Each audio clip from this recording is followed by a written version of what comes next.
Bottle ही bottle ही bottle माझ्या हाताला फेविकॉल सारखी चिपकली आहे.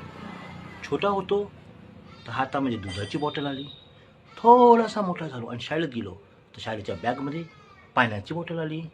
मग मोठा झालो, कामाला लागलो तर बिस्लरीची बॉटल आली.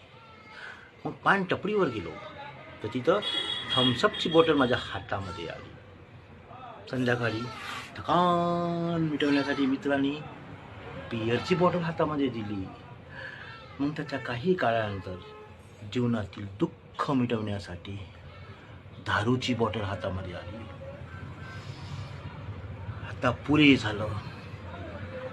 पुरे झालं हे बॉटलचं रहस्य. आता ह्या बॉटलचा मी अंतिम संस्कार करून टाकतो. अंतिम संस्कार.